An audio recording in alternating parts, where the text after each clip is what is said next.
na mekesa bato no nyina da bawie na nanse masisi akwatia nya sem kuma ne nyina ne sem tension bi esore pa emra National Vice Chairman na the National Democratic Congress and this am you chief ayesefo azuka keka nsem bi e afa Alexander afnyoma kan ho say said ya no so wonim na odi agora by election be koso ewe futu e de no kan say ye de mo chiremo e be so manimre kase bonum National Vice Chairman demand this amanyoko no de kokobo abetudwa echem se masa wudidi oya small boy crack abofra kuma nya wa adwen se ya de a oba be ye ndi simpanifo ye be koso agina mu awa akwatia by election a ekoso no mu a na ade hia wonem akwatia ebinim ababonten abeka se echirim se nde omowira huye papa efiri se wonem nim se de biada enkaja abato odu na by election wo mu dia nanka koku aba sika nanka abui ombenya sika dwete la Jean cash e de go mbotum nanso ne post for kwaji kroro boso nti party sentiment chase kama mbotum anya denti o madwaye pa ye de mo kiremo besoma nimre ye da so agina kwatia ba election na IGP din sama tudwa echemu se ya ade ahobaibọ ho nsem betimi akoso ye pa wa abra omo kan aba no Sansana Dr. Samuel Magashi e de sama tudwa echirem sem ototosre o man Ghana kanifo se bebe ya du so man bibidro ye ni kwa hunye papa ne yefa bibidro eni dwuma o mem ne nyai se de biada amano ne ma ene ye kon edo Principal Edema Presbyterian College of Education Edin Sama Tuja Esra Bain say omomode anon fa chechefo bebre na adwumem se ne be betimi aboa na desua ho sem etimi akoye Sama no pina ka hona ye de be so mo say oman adwuma kasebo e wo DLFM ha ene ensia echiripo enkron kasa fidie som na ye ka mo say Enquires Association eye DLFM ekuo ba kwa motai ye chipampe tse be permanent ya wemu omonte hweda infate ku no emu de pasa no manam ne ku no kura bata bi omo no ne na bi so my Ghanaian in fact penefo twehuru na ne ntine di dwuma ku we mu a emu de ye pa ne senti woroma bi emu prom de ato no mo eto nsa de afra Ghana ni biara wo kondo se enmanim yata kwan de hono beka ye ho ene ye foto fam odomti si wani ji DLFM collect ss ku ho mo de frem prefer ahomatrufo so e na ji mo echirimu ahomatrufo 0538 865 393 0538 865-393 say kuremu odenti yemla nene say yemfa otonti brand nyina yemfa oto na yemfa mo otom me kan fo Lumba nsupa e de ama obibiara ye nhyemude na opensuo e de asom na hoho esan se Lumba nsupa de afafide mu aso ne sekroje ye de mani pedua no bomode anam onsa entimi nka ye Lumba nsupa ni bi na ya shankani na nim tricycle ne ki atwide a bomode ana frempenifo e we 0555 274 757 and 0577 475 343 Okoda nsuma ne important madam abanyameche so distributor wo honom our adjacent Lumba spot ya Pietus Lane bomodiana friend no 0557 349 401 Mama Vic Franco Sports owe washing bay no friend no 0500 680 783 Bra Kwame da Command Circle Station Obanyadom Choba no Bra Kwame 0244 094 793 Madam Edith Kusi Dowenya Opsi Central University Freno 0246 601 004 and 0266 400 215 Akenka for ya senkunwa ebesomo enumere no sia kasebue mu no edi ameje so eye wowofa twaba wude hye konkron Nhyiraba Kwadwo Sammy ma hoteden adi Alhaji Abdul Twasuntedi hye mene Adjoa Agyei Sikapa na hoteden ene Dumso Levi yenya transe de ene me wofa ase wo si de kasebo no eye de nya ade adia enye obi adia rose gold ne tie DL kasebo eye se kutu eye se bebam DL News.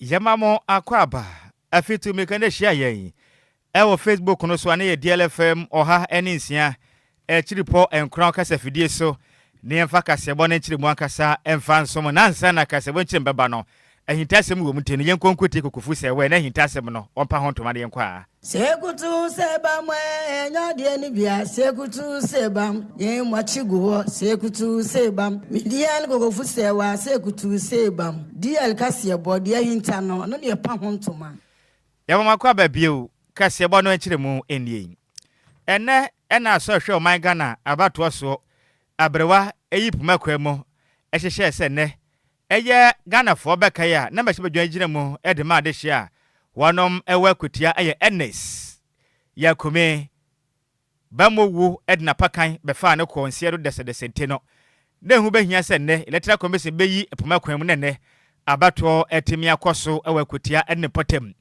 na abato no obibia hyase kama na ekon kakran sa ne post for be 5500 kwaji twini kreda wo hono ma in fact na nyase bukuma kram na abato no gusu ekoso akutia abato mpesu aso na NEC eye wodom national vice chairman eye chief sofo eye azuka na kasam na okirem sem onte ase ese demko ba se badwom mba no teni onimnyamfo Alexander afenyo makyo no eye adehia wonom ewa futuma se badwani abon ho moden abodi awura NDC amanyokuo no party office akwa frank atwini ni poster titim ni senti omonte ase akura ni bufu ye pa nanim na okirem sem hey Alexander Funyo Marken in fact yakopɔ du ngofie papa every say sanko beto wo pa ankene adehia mwa afutu anka mbeye by election visa Alexander Funyo Marken anka ne nkwa enom be Jeff ni sempam o kirem say ba ne se na wo utumba omodenya kokudro na bodi wura mu NDC amanyokuo na akache na akwase omoniema adentre se ye ne santenka na de nyakopɔ na fa kwampa Alexander Funyo Marken obon ho moden ena kokoto na kene emoje benyuno no enya sem kumaden sem sei etun sentrefo anim aka betunwa mi donyama afenyama kombe by election we are ready for that if you are not respecting the police wala will do by election is constituency why lucky yepa no omunia some by party office on DLFM 106.9 and I'm I can't they say they didn't remove anything because of that rush come here that we go do by election at Fenyama house. Here no be parliament though. There's free and fair field. Yeah. Everybody to do ready. If it's right to come here, and I can't they say they didn't remove anything because of that rush come here that we go do by election at Fenyama house. Here no be parliament though. There's free and fair field. Yeah. Everybody to do ready. If they come we should come strong. He are not right to come here. And I can't they say they didn't remove anything because of that rush come here that we go do by election at Fenyama house. Here no be parliament though. There's free and fair field. Yeah. Everybody to do ready. If they come strong, we should come strong. He where he go lost too much. They go do by election in one time. Aye, chairman one, chairman kasa.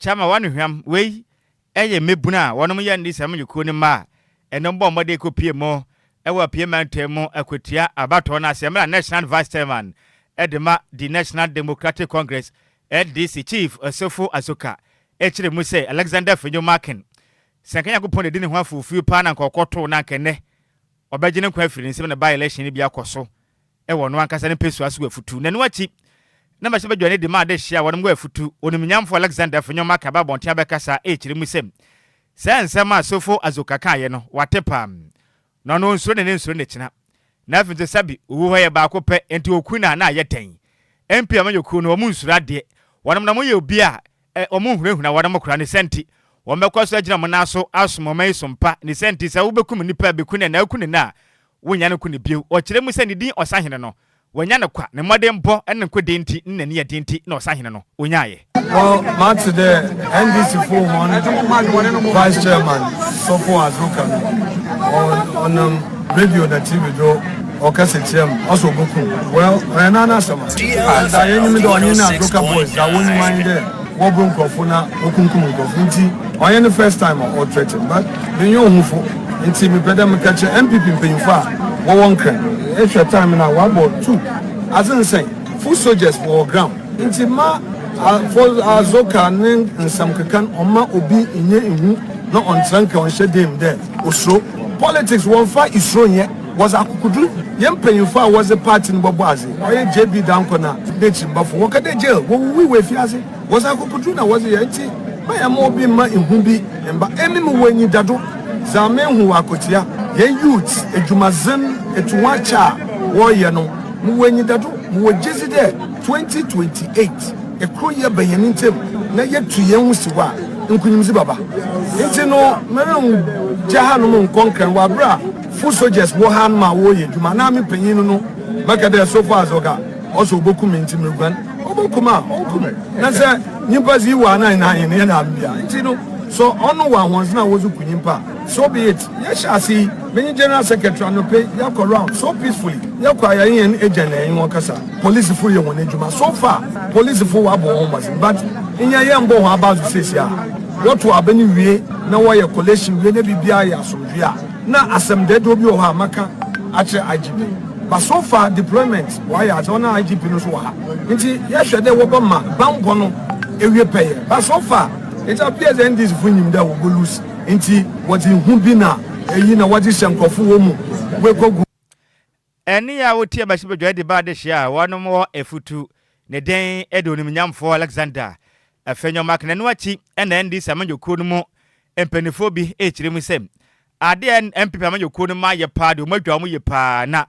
Edipa ma mini wanu ye panie omoka wanum eja sama yon papa wewu konse do kramoka nifunu na nkane wanum saka anodompre na nabi na finso Alexander Fanyama kempa na wahu na ko moja pe benwunu wo mu okrum hono enya sem kuma kra me donyame se afana makim anodompre na nabi omudi agua wallahi umbewu me donyakopon me kabe papa sefom afana makim anodompre na nabi omudi from mobile ashwem. We are waiting for them. We are ready for them. We know the plan they are taking. So we are waiting for them. Any I would ye ayandi Samayuku no empenifo bi na omochire mse sede Alexander Fanyama na bi ene anodom prama mubuafu no ka omunya wo pa ho komaso ye be hye ndene nyasem ko na meka se na bato no gusu a ne kenkan no ekoso a na ye ne dia chire beto bekum ni fa bia nso no yesi maso ewo ho yento akasebo no eso Yanto akasebo ne so ne da so agina kwatia by election na ekoso ewo honom na national vice chairman edema NDC amanyoko no sofo azoka ede kokoba betudwa chemu se Osman Masaudu ono enso vice chairman edema PP amanyoko no chemu se by election na ekoso ewo akwatia yi se wanyai so ye NDC mpanifo a juma odibedi no the nsem way etudwa ewa abra ntokwa ne menteme ho ase ekoso ewa akwatia lorry station ewa abra na Masaudu interview ne nsemtwofo etwetwe nkomo na ochemu se wo Masaudu de o ya abofra kuma akra ntanya wa adwen se esam position na ope ewa MPP amanyoko ni mu ni tu no betena se no wa ye NDC amanyoko na juma odibedu no enya de a okrampo no hu a wani ebetimi agye ho na the same way etudwa wa abra na police fo ewo honom na mo ye interview na cheso ye na agye nse chese Masaudu no krado bebu ne sanso ya bofra kuma bi edema no emampanifo ne a police fo gbo modern etimi sia no kwan ama basabasa ye no entimi ankoso ewo ho the same say editudwa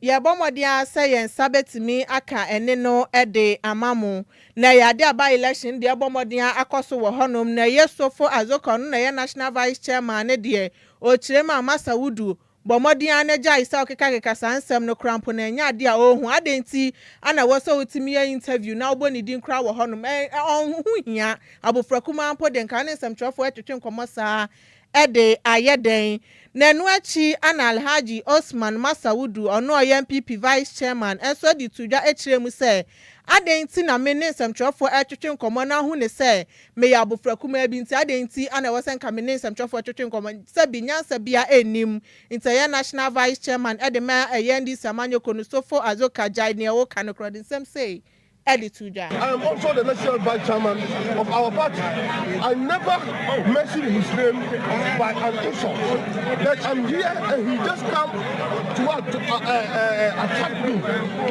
attack me just for nothing. This shows how NGC believe in violence. We do not believe in violence. We believe in peace because everybody is here for peace. Everybody is here for peace.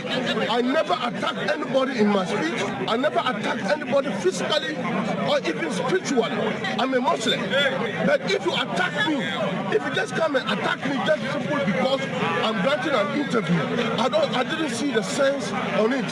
But I am telling the whole world what Azoka did for me today. Azoka, I'm a Dogomba man. I am a Dogomba man. You are staying in Tamale and you come and attack me. What about if my people from Tamale to attack you? How will it end up? I'm a chief in Kumbu village, and you come and attack me. If my people are going to retaliate, the police officers are here. When Azoka. Ene ya wuti ye Alhaji Osman Masaudo no na MPP vice chairman. Na ne krakra mu ana ye wenchi hine ose awuo hine da sebre Dr. Asumadu Apia edi tuda na oche mu se akwetia ba election ekosu ye asumdue ana mu nina epe esanso mo shebo so mbema asumdue etimi aye adwuma ewo honom nte ye amanyoko mienu no mmomodi anomu nya mentime ho ase na ekoso ewo ho omunyina be share mo wa bo share no mo share nso e pese omudiso esanso nipa no ena ye to ba de mam se beto aba mam na beda ne ntokwalia ne ye kwaya na se bai na asem nyina ne titiri nyina two political parties mo chita afo ena se mo kasa chiro muyi ye na nanu ya ye famudie se ne be ya e de asumbi beba so far so me hwe no bibi akone kwan so de bia me kase ye Ghana constitution ena ahye se police e mo ye ho bai ye drop ade any younger say ni pedua o mo ho bai it is a police ba na police say aha mo bi amba ha mo nyina ha eso bi ati ase me ba ya ba mu a ego e clear so bi din because of a ballot box ye nyina obi abe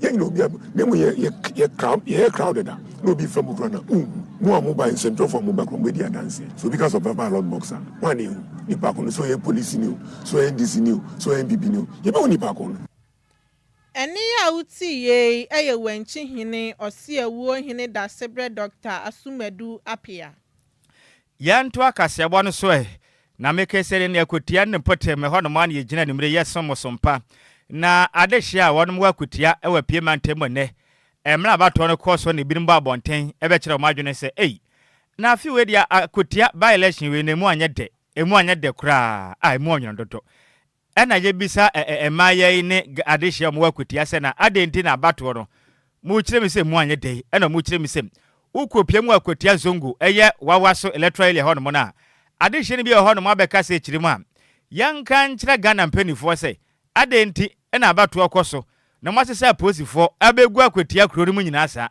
na omaka kraka etie ba bi mpa mmea piri na pa hombambo yenya na akotia twetwa pon awe ahu fia de se sabe owo banum asa me singlet ehemi na matuma se posifo mako 5500 kogu akotia ementie ne edihu kese aba abato amanyofo so adwe sika o manya sika ni adenti na Ghana posifo mo ye ne sam emebru kirem se eye o mo ye pa asam na ko papa efi se anka beto du se dia na ka ye cash out sika na ba fie na ko mbedi di se peche ne se kutu se bam nanso ne amfa ma ahokira abapam wa mu kirem so man panimfo ye nim wonom wa munya tumi na mkodi akwanya so mokwa mo nka o machi wo munum hwe ombe yan mo mutinka we anka ye cash out simple kura se nkaja wo mso benya dwete kakra dia bo mtoma no nanso positive abejo no maboso mene sika akra menya podwo no wana mo nsa nka kura na de hie kirem sade Ghana Pro Service fo ayi no modwa mo pa na wode msem sei eto centre for enim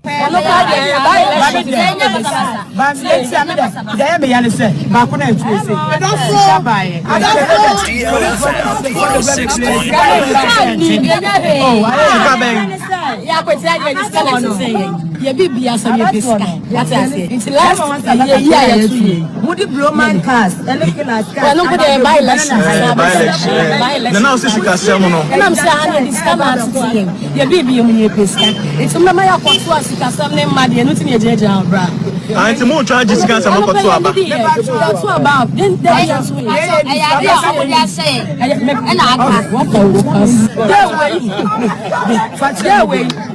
ai eyade a modi ahye ye ena aka afibi ekoto aba dwete lejan eba mochecha ma obi anya bidi na kakra nkra ne omatwen sa omode komata enti ne dodo na nkoto aba frite sebe omuntumi kwa nkofa yefunu pan kwa champagne e wo mra mokɔ wi a monka wo mode lalai wei eya de hye mwa kutia enu nsem na numre ye de asomwe yi Yantwa kase bone so na IGP Dr. Christian Tete Yehonu ede nsema de abetudwa echemu se eyetememfo ni na enkoma komanto am yemesanse Ghana Police Service for ebomodin ahesa sumbre betimi akoso awa bra kwatia by election no ekoso hono ni titru ene biaya omokin kan ya ba no esanse ekobase ya na chese mentimi ho bia so hono koma komanto am yesanse police for all regional commanders, all members taking part on the ground. Yes, they are all on the field and working with the personnel. So everything is going on very well.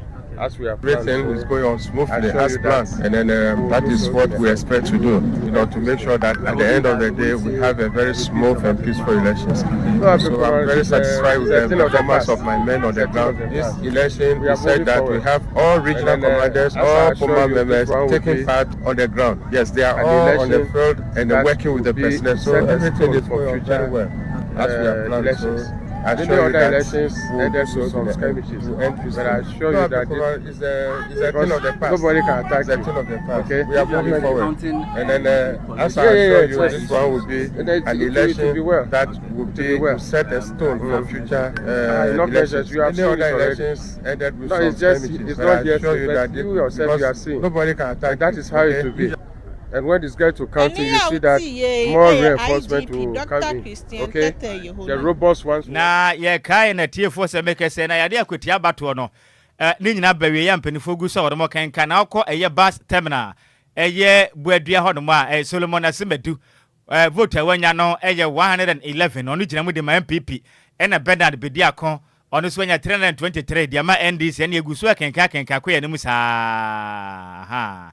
Egusu aye kwa anti de beto benkum ni fade ye nsim asomo da de obedin kunim bia de ye kasebo ye beda ne nyina de e de achem sanse na Presby Church new eye wenchi e wonu so gusu ekoso Solomon na Semadu gina mu de ma MPP am konya 314 votes sanse na Bernard Bediakon NDC 107 voter egusu aye kankan ya sanse na ye Luba eye mosque akotia e wonu so Solomon Asemadu MPP enya mako 126 or 100 Bernard Bediakon NDC 312 eguso kwa na nimu sa Zongo Old Lolly Station Solomon Asimatu MPP wanya 90 vote sa na Bernard Bediakon NDC wanya 226 vote aha eguso kwa kakra ende guso de chide beto bekum ni fade enka sa je nsoro so no na ageta de obedin kunima de obawe nso de eja na chide din eka na aba yanto akase bono tenko piem asante mantenum the chief executive officer the Magashi Herbal and Spiritual Center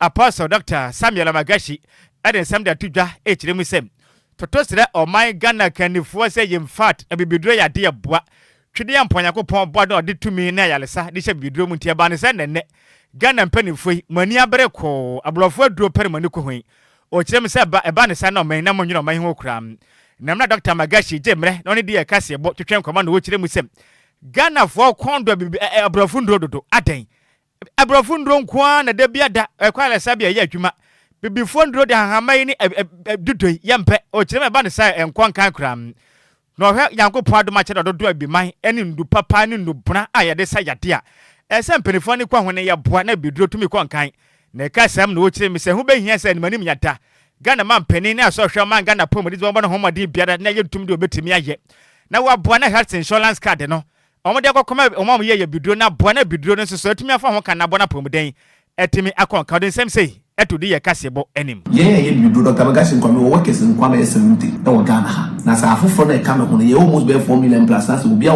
workers 5510 na enti be den na se DLFM 106.9 kan wo se any selfish nkwa ni be bia 1% no nko be yi ya na se nipa Ghana fo beton se nipa da ya na me no tutu bonsam ho enti se wo no wa adwen pa wo man no ho a di ofo duapa no one ye boa enti Dr. Magashi ye se hia heba na sintri ye se hia se insurance be cover bidro ye se hia se ablofuduro no se de omo to support omo sa so no mo support yensu efutu a Dr. Magashi Mediema health minister ne say ne krom ahimfie no adehie ne di yemfa amanfo froso ana se nkrofo busia fofo mbedi ne krom akonya enti say ye wo Ghana ha onkan hu se Ghana fo adehie no ebibiduro no hope efi se eno na yenye dia yentimi nkwati yenye dia ne mfa nto emfa ye gidi ne support nyina nkonkofo bro ni dia mfa ma abra wo krom akonya umo obi enfi ba bi mnyere emma medi na nanom ne ahemfo mo ti o man mi na me pese metwuma nwizu se de be nam so na ahemfo no be ko badwum ne Nyankopɔn asem o kan ye o Bible mu se Revelation 21:24 say heaven won as so ahemfo no mo di bonim nya bebe mu no de be nam so na ohin bi ntumi nya heaven won ko bi no enyi ohin a onim nya nsase ne kurom akonya no eto ho a na de shi na edi enye amanfo so ne be di akonya no na se nim de no ho no ase jai ne kurom ha ebibiduru a eno na e wo se ye decide ye kurom for ya ase e di buru ya ka ho na mpenfo na ma yuso mo ntu Ghana fo mpenfo no more support or some support be growing saa hifu ni na be ko bon samde because mo ntu nkrofo ne mo mpenfo no fo na mo tian say sebi pani wo hui e be tu bentoa sanso na etiri wo honso a ye nche kudu che di ade ndanso no ele 1.2 efito enti krona ye tim no so o man we betumi nya hoto na ye krom fo betumi nya adwene pa e di ebu man adwene pa e di ai manka mo nyina mo be kwa bonsam jam Dr. Magashi no na ne kwa kra mu no e na wo kire mu sem toto srada osrepa edu ba bia be fontintan so no ma bia ekoso ne ha adwen papa pa firi sem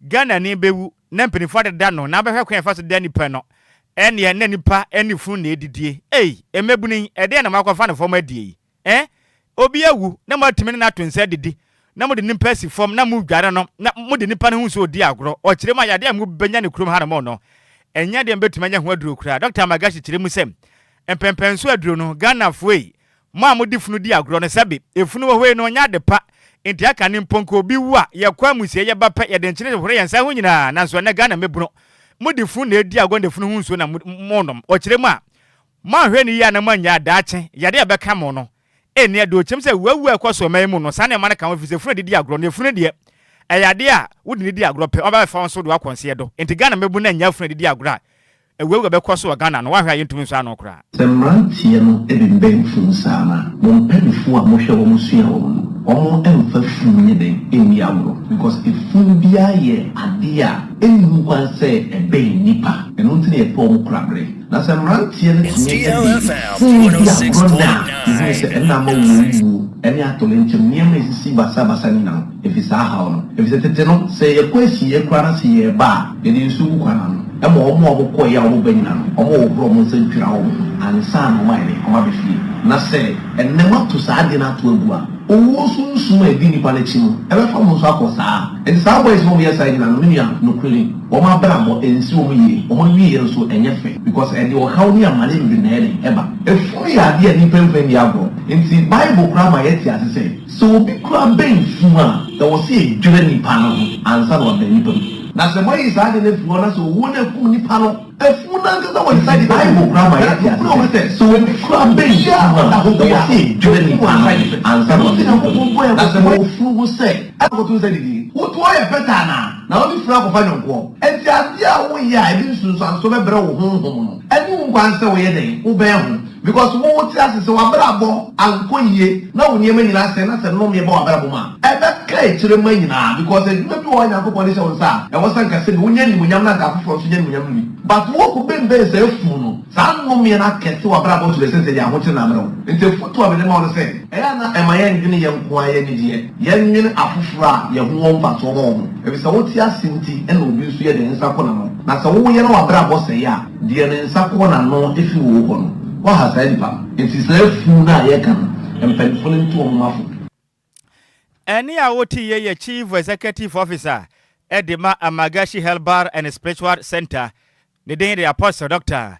Samuel Amagashi, Nama the boy Yazem Jenny Samuel Ofuli Boating and a different Asantemo Ebesum Yang. We Yana Wesu and Yankan come a drench and little na Yemfa and so more.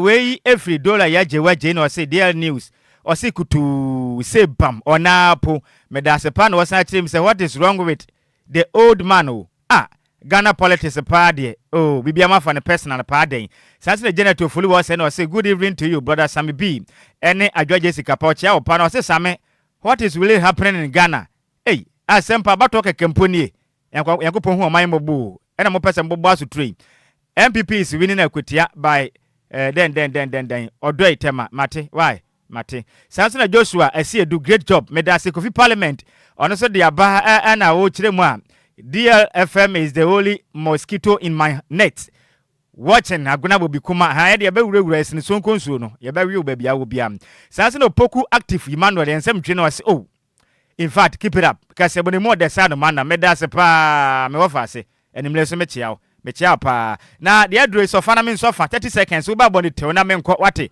wo chepe me you so fa nwom na ye de ba no en de tie wei na bra na yenko yanim utuwe uwa wo yere obi so wa ne yere uwa wo mpana ni obi so wa ne mpana wo so mpana he dia wo mpe o yere he pa dia on bena ni mawe obi mpana ni odi na chi obi yere no odi na chi ye nyina ya ni brana baye ni brasu baye no ya ni brana se baye suban tan ya ni brana baye Mr. Wadisa ya ni brana baye DLFM 106.9 we ya ni bre anase baye Ghana ni esofana me sofa na asem ni niu akwetia ba ya to ne kakre ya na ahwe se de tretia hodo ekosu ya ye bisa senti o ma Ghana ya wadachi ana wo we de MPP ne NDC amanyekwe mu mampanifo kire wo manyi mu a akwetia kitua we na yekoto aba na we di agura meku no we di agura meje ne nkwa wo hunu se Ghana ya wadachi ana mesro ba na ba ye politics power fa meyi afrim yenso so kra nti wo ba ye pe nsempa bebo na omanya kwana nim to ba na wo ka asem a sabe nyansa nim na ba ye politics am ne wa wie kra ma adwo medofo ja me ofa udine ba bia ka sefre na da kwa ya dobro ma yenti 30 seconds na yenko Ghana you need that offer yo you need that kra every say lesson kitwe na say ye kofa sa a police folk go ona ye mpanifo nso kasa na obi bewu na obi beyese na menya kola abasa ye na ye wachire ni yesuro ne kwasempa that be onim say bi ba ye ho a sa na be kwa gosie ne kwasem because any ka so aba anyom na na kokoto ye because o musuro anti Mr. ye mpanifo aya mo hwe bibi ye maye e da ase besome da ase pa madwo medofo yo fa cha sunte mama o manjo ne mpom di sei adumo papa ma fe papa meso ma fe se to se de be ya no ye papa ja ye hu ya me nyina ni achetinti ye nhia bio yo mebe fie be kasa mate yenko 30 seconds me ye no ko de ba ko konso ko ne dos ba de dam nyame bra me case sia no wona me sumi gina ye nyina ye ni ta pepe enye sa nyankopon ka mo mre yo medase pa madwo medofo hello good evening bra kwa medodoa ne mpom di sei ya mi ado me enti 30 seconds me enti o ya bre na so ya best Ghana pay so no ya pe ta no ya mo ka ya best ho o mo ya se ye man because yo ko ta si ti o ko da bra kwa me Ghana fo ate won kan koda ni ti ampa madwo medofo good evening senior udine ba bia kasa free I'm called Richard. I'm calling from Dansuma. Richard Dansuma, please let's hear you. Yeah, what our people are doing is not fair. It's not fair. Because in the peaceful country that we up to now they are doing this kind of thing. It's not fair. All right. Yeah. Thank you. All right. Well noted. Yemfa sibenyo frefo etwato na yemfa kasebo no emfansi 053 45019 0593406565 madwo yem lam scholar within ba bia kasa free. Good evening brother me pastor we Janet me first ma the next day Jane mayenti animre yo le me kan say yenya kasa tememo fo no ye ne yama na ba ne say yo because penin fo no se omwan kasa nse codes embosai enkobuye ntokwa edepena ase yehu senteni for pan ntokwa ba ye na yehu 50 Ghana 100 Ghana ne yen down for adane ya sound for because of politics enti ne me ma politics enti ye ntim na ye nyina ye nipa ba ko meso me da se pa mentumi mfa bio enam ye bre ne ntene mom me wo fa se me nka asem wo infa nkyere Ghana mpanifo ye be boni dia me dem asamano wo ba no papa ne ye be boni dia me dem asamano bebe ye dro no ye de akropa ba so nsem etoa so e wo kasebo no mutime kase me wo fa kwa me afum atena se ɛna Bismarck edu sɛ atena se ne ensema hodo a ede de ncheche amana ne omaga na mu ya agudie mu nsɛm de enya asim kuma nansa na no tiewe ne yenko mo nkyɛn yɛ nti wo mu kwa eye wo ya menju o mu akoma mu na wo mu ko ka wo mu adi because wo mu kwa the season no wo samba bio wo mu ankwa wo samba bio DL Power Sports on DLFM 106.9. DL Power Sports. E mo ade, e jawo, dead. Ovavum. Mini abema. Makwaba. Yeja. Empombako. Nyankopo adom ye krekremu. Me wa fa se Bismarck adu se empombako de. Ye wa gusu sha Ibrahim Sammy. Oh, ye de na me ase. Ensem de se edoso pa wo hu. Yes. Otwe hu nwekram. Emre nti monka nyagume na yenko Ghana fo ye krado. Medase. Ebusua Mema Obia Adjoa Edeba DL 106.9 FM. DL Power Sports mre na ewiedu no. Ensema ya boaboa no Ghana ha ene ma no ne nsem ne ya boa no.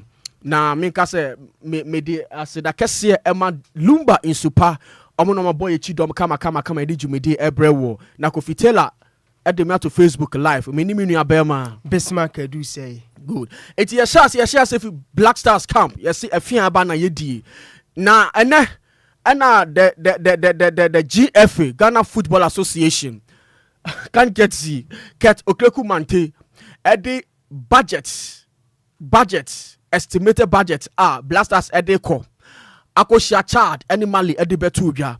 Now me breaking it down at the amount now I share budget no emu ensem. I say chartered flight Omodibeko budget estimated $300,000.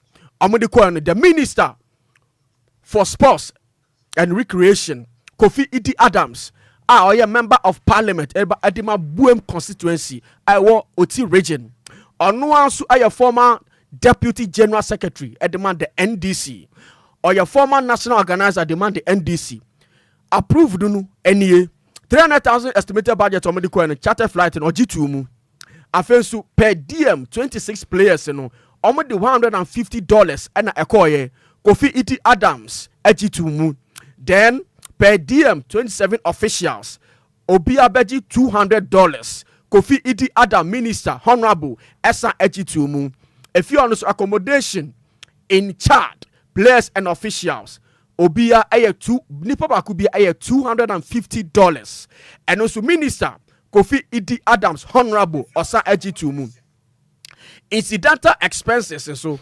$60,000 and no dear honorable minister Kofi Idi Adams slash na so teso ediba $20,000 meals in Chad ediano mbedi ewo Chad nipa baku bia nipa baku bia $80 Kofi Adams honorable G2 mu uba bonuses for players in Swa anka player bia eg bonus $10,000 honorable Kofi Adams etiso ediba $5,000 bonuses for head coach Otu Ado na oji $20,000 honorable Kofi Idi Adams etiso ediba $10,000 bonuses for assistant coaches nina John Pinson na sefo no ko bia ebeji $10,000 honorable etiso ediba $5,000 bonuses for team officials na enka obia eg $10,000 honorable wa cancel and they were twemukra then bonuses for team doctor physio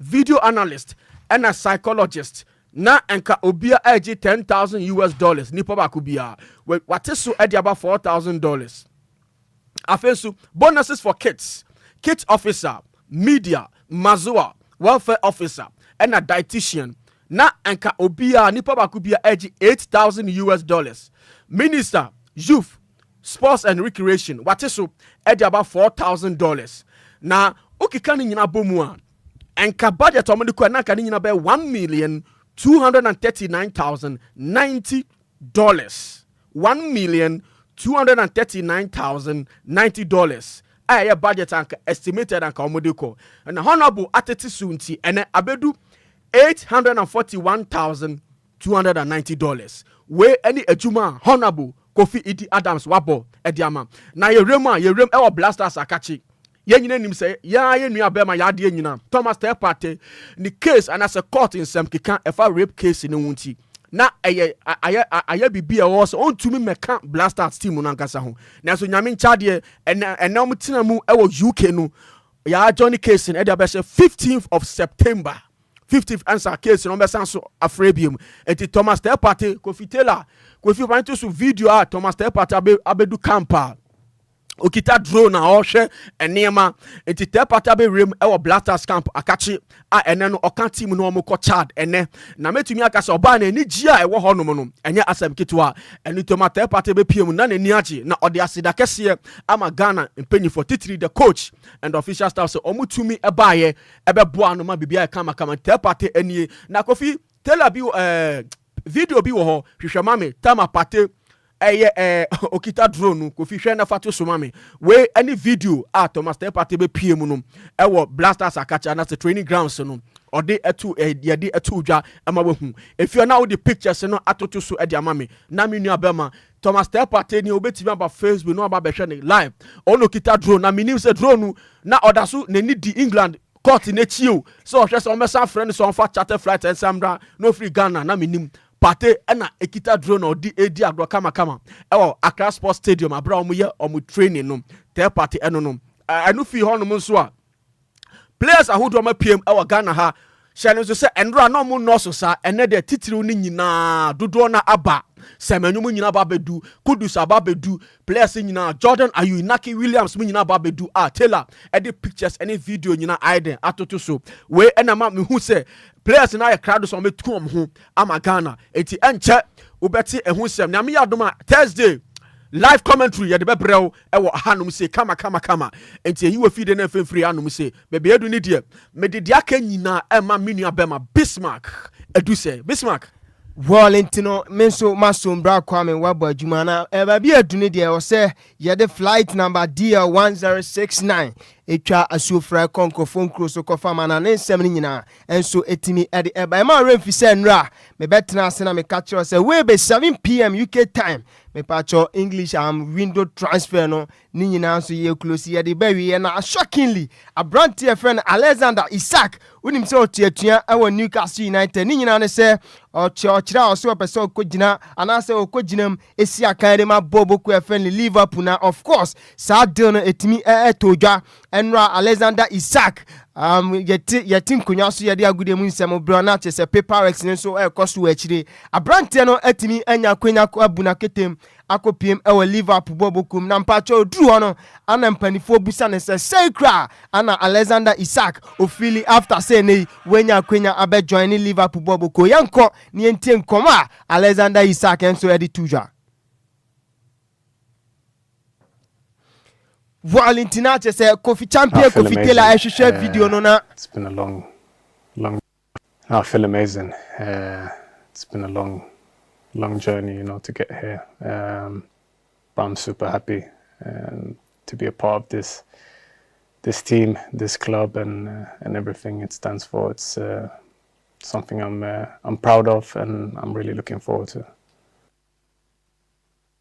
Come on, Branty friend Alexander Isaac and so Eddie after see Busan say feeling it to say after so touch it down Anfield na we no ya to asu Busan say identical and na clubs be brand na Europe a Branty ni choose so be Liverpool boboko na no so odin come we say Liverpool or share building a omo building team ne send itia and who be here say na be join Liverpool team ni yanko ni enti Alexander Isaac and come odi.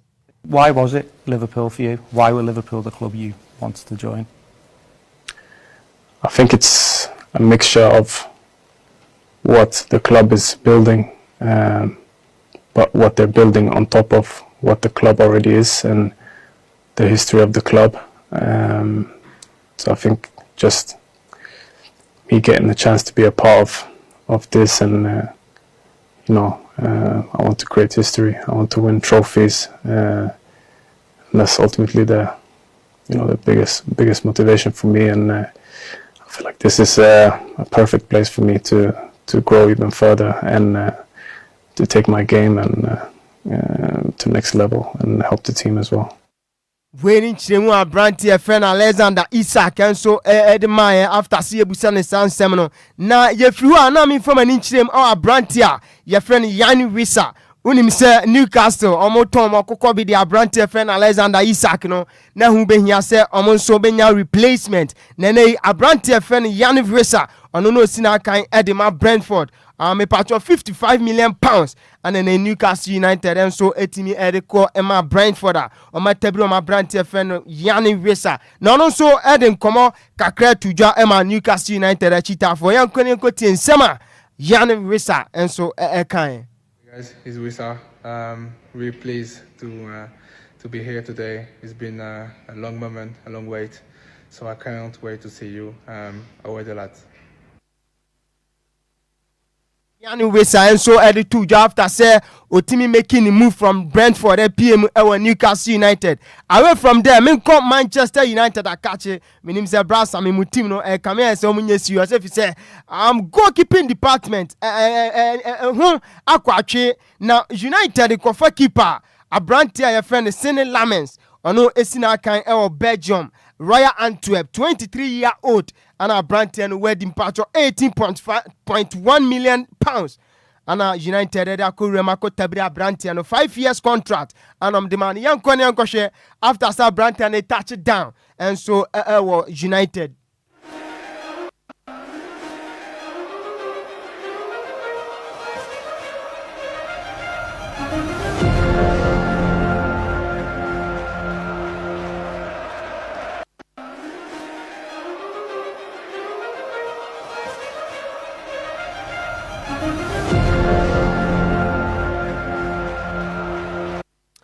United for Palmasa Abrante friend Emiliano Martinez wa try so beba be si akama mu kofa keeper akwadawe yan shey yan to aso na me fan komoni pin fama e wo dwumade ne so ampa cho Abrante na ye friend Maguire unim se ene eba se Abrante ni buna ketema free Crystal Palace na che se team a ye friend se Liverpool etete ho na ade ba ko a ye kan se Maguire ni move no ene antimi amaso ni nyina se coach a ene oye head coach and so ade ma Crystal Palace o se Abrante se ofri team no ma obetimi a resign ni nyina se come say ni replacement papa bienu a omukọ ho omsa kan ti Maguire na ne switch and say ni mover na nkofo hwe ni mu say obekọ Bobo friend Liverpool no anya maso ntiene Maguire deal no antimi anya maso na Abrante friend Nicholas Jackson unim say Chelsea for after so munya akwada na friend João Pedro no ene Abrante friend Dilap no na say omatu Nicholas Jackson mu ajeje na ene nkoma mete ene say Nicholas Jackson wetimi anya ko PM or Bayern Munich enti oba join live on Facebook capital D capital L 10609 Nicholas Jackson and ene we PM or Munich number 11 Jesse ya the man bra join live on Facebook nation Nicholas Jackson after say ene otimi enya number 11 shirted and so or Bayern Munich.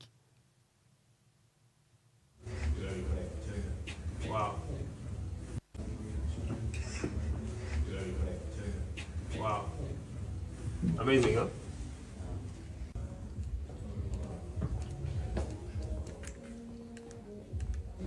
I look good. I feel faster.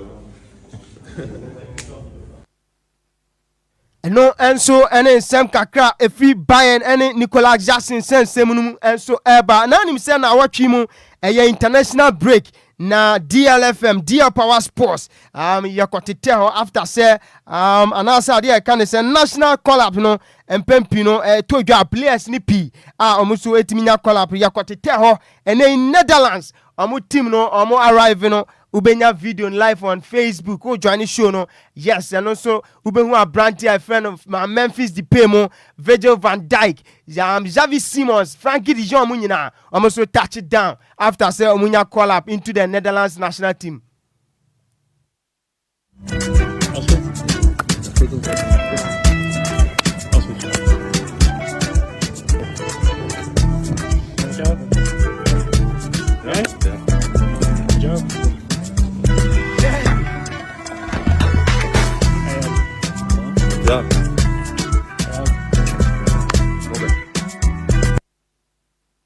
Free Netherlands team no na yemfo ani chirem enso our Argentina national team no unse amonso so na watchi anase ade e kan say Thursday amne Venezuela yebe join show no live on Facebook after at the time na say Argentine national team players no amonso arrive on hotel.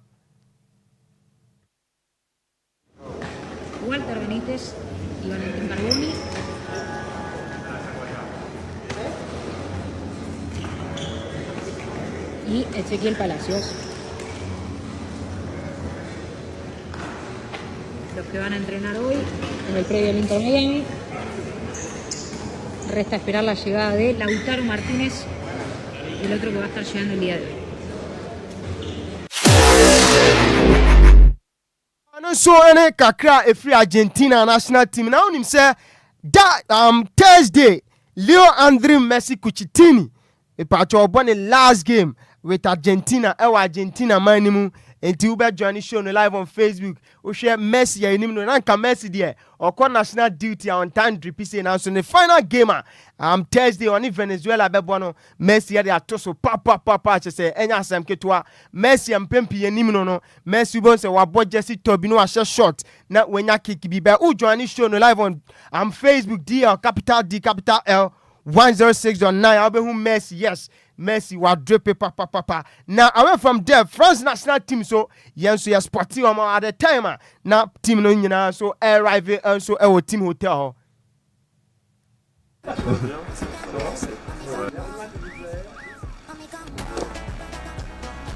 Salut les gars. Bonjour. Salut. Bonjour. Salut Théo. Ça va et toi? Déjà? Ouais. T'es arrivé avant moi? Juste avant toi. Bonjour. Salut Kylian. Bonjour. Salut Kipren. Salut Dayo. Ça va? Ça va et toi?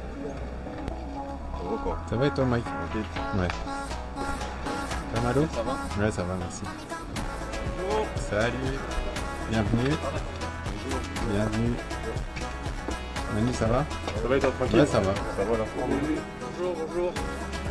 Na chese eno France national team who jo school demo akwande menim say o fashionista so e dey o dressing ade bia de ba camp no nko ade de e mpempi ne rezi eyebrow na ye move away from sports and as ade can say football na ye mfani enchie mo tennis enra me be catch you say games ahodo e tojwa e wo US Open ne mensa can various resources enra e tojwa na ababa e friend Iga Swiatek ono so bon homoden etwa ababa e friend Ekaterina Alexandrova 6-3 6-1 na just a 2 set straight and ababa one e friend Iga Swiatek and so editing kunim over ababa e friend Ekaterina Alexandrova na Carolina Muchova and so ediviti ababa and friend Marta Kostyuk and also 6-3 6-7 6-3 and also any results are APM and so Naomi Osaka we na big game enra na obi a hwe animu say US ni ababa e friend Coco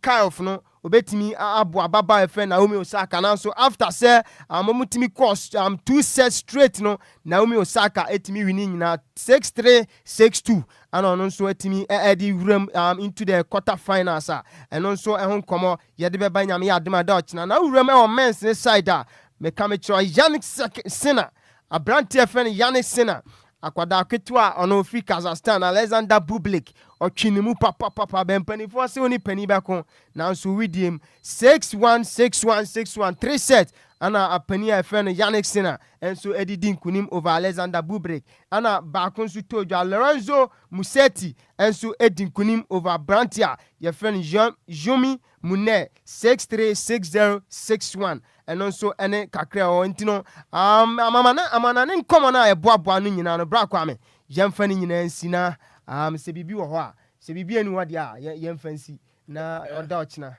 ya sabetna si yeah the American say Black Stars ewako no 2 matches yes away 1 yes then return match in Beba Accra Sports Stadium yes and uti nyame yaduma ya de bibia be hye so Thursday 1 p.m. sharp into obi afa ni radio station the frequency into 106.9 ya betuja brasa me yeah kwame me gidi say bibia ni ho biema no bokra bo braso me pamwa ne sa en mabu adwuma na wonim wo mo pdm ne sa ayi no wini bonus ne be ka ho asem na nye ne ya tabo ne nti no ya de chef fridge mu na koblane sika ye fe ne sen bonus so mo je na football sika de yo man ye yana Oh, I bet you me. It means is your mind. Ah, yeah, pa. About for to me winning bonus buru bed is 100,000 Ghana. 100,000 Ghana cedis. Yeah, 10,000. So more can you na me checking bibi awa. Oh, check you. Oh, na day. Who do I? Some de mo so o man hold on Jara me say, you know, na tade. Who dey hold my forest bureau baby out here. Ma check bibi awie. Na etna yenya mbra e be di ho nkomo. Aha, yenya mbra e be di ho nkomo. E na se mbra se de ni afente no. Oh yeah. Football no omo deserve o musika because Ghana they deserve sika no.